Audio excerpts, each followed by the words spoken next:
ನಿಮ್ಮ PF ಖಾತೆಯಲ್ಲಿ ಈಗಲೂ ಸಾವಿರಾರು ರೂಪಾಯಿಗಳು ಬಳಕೆಯಾಗದೆ ಉಳಿದಿರಬಹುದು ಎಂದು ನಿಮಗೆ ಗೊತ್ತಾ? ಅದು ನಿಜವಾಗಿಯೂ ನಿಮ್ಮದೇ ಹಣ. EPFO ಕಚೇರಿಗೆ ಹೋಗದೆ ನಿಮ್ಮ ಪ್ರಾವಿಡೆಂಟ್ ಫಂಡ್ ಅನ್ನು ಆನ್ಲೈನ್ನಲ್ಲಿ ಹೇಗೆ ಕ್ಲೈಮ್ ಮಾಡುವುದು ಎಂದು ಎಂದಾದರೂ ಯೋಚಿಸಿದ್ದೀರಾ? ಈ ವಿಡಿಯೋ ನಿಮಗೆ 4 ಸರಳ ಹಂತಗಳಲ್ಲಿ ಅದನ್ನು ಹೇಗೆ ಮಾಡುವುದು ಎಂದು ನಿಖರವಾಗಿ ತೋರಿಸುತ್ತದೆ. ಕೊನೆಯವರೆಗೂ ನೋಡಿ. ಕೊನೆಯಲ್ಲಿ ನಿಮಗೆ ಸಾಕಷ್ಟು ಸಹಾಯವಾಗುವಂತಹ ಒಂದು ಬೋನಸ್ ಟಿಪ್ ಕೂಡ ಹೇಳುತ್ತೇನೆ. ಹಾಗಾಗಿ ಪೂರ್ತಿ ವಿಡಿಯೋ ನೋಡಿ. ಹಾಯ್ ಎವ್ರಿವನ್, ನಮಸ್ಕಾರ. ನಾನು ವಿನುತಾ. CVF ಫಿನಾನ್ಸ್ಗೆ ಸ್ವಾಗತ. ಮತ್ತೆ CVF ಫಿನಾನ್ಸ್ಗೆ ಸ್ವಾಗತ. ಇಂದು ನಾವು ಲಾಗಿನ್ನಿಂದ ಅಂತಿಮ ಸಲ್ಲಿಕೆಯವರೆಗಿನ ಸಂಪೂರ್ಣ PF ಆನ್ಲೈನ್ ಕ್ಲೈಮ್ ಪ್ರಕ್ರಿಯೆಯನ್ನು ನಿಮಗೆ ವಿವರಿಸುತ್ತೇನೆ. ಇದರಿಂದ ನೀವು ಯಾವುದೇ ಗೊಂದಲವಿಲ್ಲದೆ ವೇಗವಾಗಿ ಮತ್ತು ಸುರಕ್ಷಿತವಾಗಿ ನಿಮ್ಮ ಹಣವನ್ನು ಪಡೆಯಬಹುದು. ಮೊದಲ ಹಂತ ಲಾಗಿನ್. ಮೊದಲು ಅಧಿಕೃತ EPFO ವೆಬ್ಸೈಟ್ epfindia.gov.in ಹೋಗಿ. ಯಾವುದೇ ಮೂರನೇ ವ್ಯಕ್ತಿಯ ಲಿಂಕ್ ಬಳಸಬೇಡಿ. ನೀವು ಸರ್ಕಾರದ ಅಧಿಕೃತ ಡೊಮೇನ್ನಲ್ಲಿಯೇ ಇದ್ದೀರಿ ಎಂದು ಯಾವಾಗಲೂ ಖಚಿತಪಡಿಸಿಕೊಳ್ಳಿ. ನಂತರ ಮೇಲ್ಭಾಗದ ನ್ಯಾವಿಗೇಷನ್ ಮೆನುವಿನಲ್ಲಿರುವ ಸರ್ವಿಸಸ್ ಮೇಲೆ ಕ್ಲಿಕ್ ಮಾಡಿ. ಡ್ರಾಪ್ ಡೌನ್ನಿಂದ ಫಾರ್ ಎಂಪ್ಲಾಯೀಸ್ ಆಯ್ಕೆ ಮಾಡಿ.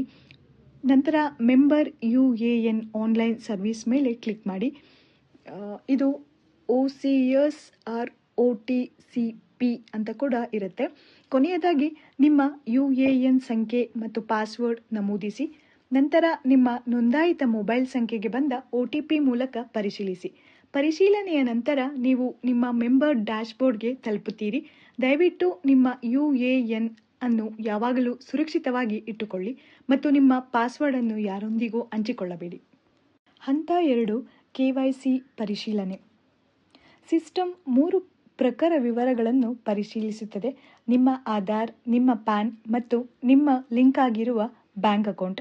ಸರ್ಕಾರಿ ದಾಖಲೆಗಳೊಂದಿಗೆ ಯಶಸ್ವಿಯಾಗಿ ಹೊಂದಾಣಿಕೆಯಾದ ನಂತರ ನಿಮ್ಮ KYC ಸ್ಥಿತಿ 100% ವೆರಿಫೈಡ್ ಎಂದು ತೋರಿಸುತ್ತದೆ.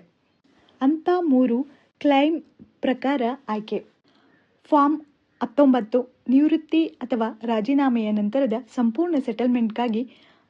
ಫಾರ್ಮ್ 31 ವಸತಿ, ವೈದ್ಯಕೀಯ, ಶಿಕ್ಷಣ ಅಥವಾ ಮದುವೆ ವೆಚ್ಚಗಳನ್ನು ಒಳಗೊಂಡ ಭಾಗಶಃ ಮುಖಂಡ ಹಿಂಪಡೆಯುವಿಕೆಗಾಗಿ. ಫಾರ್ಮ್ 10C ಪಿಂಚಣಿ ಹಿಂಪಡೆಯುವಿಕೆಗಾಗಿ. ಇದು ನಿಮ್ಮ ಒಟ್ಟು ಸೇವಾ ಅವಧಿ ನಿರ್ದಿಷ್ಟ ಮಿತಿಗಿಂತ ಕಡಿಮೆ ಇದ್ದಾಗ ಅನ್ವಯವಾಗುತ್ತದೆ. ನೆನಪಿಡಿ, ಪ್ರತಿ ಸಲ್ಲಿಕೆಗೆ ಒಂದೇ ಒಂದು ಕ್ಲೈಮ್ ಟೈಪ್ ಆಯ್ಕೆ ಮಾಡಬಹುದು. ಎಚ್ಚರಿಕೆಯಿಂದ ಆಯ್ಕೆ ಮಾಡಿ. ಹಂತ 4 ಸ್ಟೆಪ್ 4 OTP ಸಲ್ಲಿಕೆ ಮತ್ತು ಟ್ರ್ಯಾಕಿಂಗ್. ನಿಮ್ಮ ಕ್ಲೈಮ್ ಸಲ್ಲಿಕೆಯನ್ನು ದೃಢೀಕರಿಸಲು ಆಧಾರ್ ಆಧಾರಿತ OTP ಕಳುಹಿಸಲಾಗುತ್ತದೆ. ಕ್ಲೈಮ್ ರೆಫರೆನ್ಸ್ ನಂಬರ್ ತಕ್ಷಣವೇ ಜನರೇಟ್ ಆಗುತ್ತದೆ. ಸಬ್ಮಿಟೆಡ್, ಅಂಡರ್ ರಿವ್ಯೂ, ಪ್ರೊಸೆಸಿಂಗ್ ಹೀಗೆ ನೀವು ಯಾವಾಗ ಬೇಕಾದರೂ ಸ್ಥಿತಿಯನ್ನು ಟ್ರ್ಯಾಕ್ ಮಾಡಬಹುದು. ಈಗ ನಾನು ಭರವಸೆ ನೀಡಿದ ಬೋನಸ್ ಟಿಪ್ ಇಲ್ಲಿದೆ. ನೀವು ಕೆಲಸ ಬದಲಾಯಿಸಿದ್ದು ಅದೇ UAN ಅಡಿಯಲ್ಲಿ ಹಲವಾರು ಹಳೆಯ PF ಖಾತೆಗಳನ್ನು ಹೊಂದಿದರೆ one member one EPF account ಆಯ್ಕೆಯನ್ನು ಬಳಸಿ ಅವುಗಳನ್ನು ವಿಲೀನಗೊಳಿಸಿ. ಖಾತೆಗಳನ್ನು ವಿಲೀನಗೊಳಿಸುವುದರಿಂದ ನಿಜವಾದ ಪ್ರಯೋಜನಗಳಿವೆ.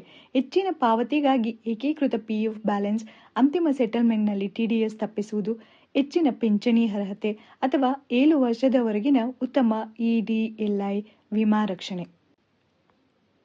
ಅಷ್ಟೇ, ನಿಮ್ಮ PF ಕ್ಲೈಮ್ ಸಲ್ಲಿಕೆಯಾಗಿದೆ, ಟ್ರ್ಯಾಕ್ ಆಗುತ್ತಿದೆ ಮತ್ತು ನಿಮಗಾಗಿ ಕೆಲಸ ಮಾಡುತ್ತಿದೆ. ಸಾಮಾನ್ಯ ಪ್ರಕ್ರಿಯೆ ಸಮಯ 7 ರಿಂದ 15 ಕೆಲಸದ ದಿನಗಳು. ನಿಮ್ಮ ಕಷ್ಟಪಟ್ಟು ಸಂಪಾದಿಸಿದ ಹಣ ಸುಮ್ಮನೆ ಇರಲು ಬಿಡಬೇಡಿ. ಹಿಂದೆ 5 ನಿಮಿಷ ಸಮಯ ತೆಗೆದುಕೊಂಡು ನಿಮ್ಮದೇ ಹಣವನ್ನು ಕ್ಲೈಮ್ ಮಾಡಿ. CVF ಫಿನಾನ್ಸ್ನಿಂದ ಈ ಗೈಡನ್ನು ವೀಕ್ಷಿಸಿದ್ದಕ್ಕಾಗಿ ಧನ್ಯವಾದಗಳು. ಮುಂದಿನ ವಿಡಿಯೋದಲ್ಲಿ ಸಿಗೋಣ.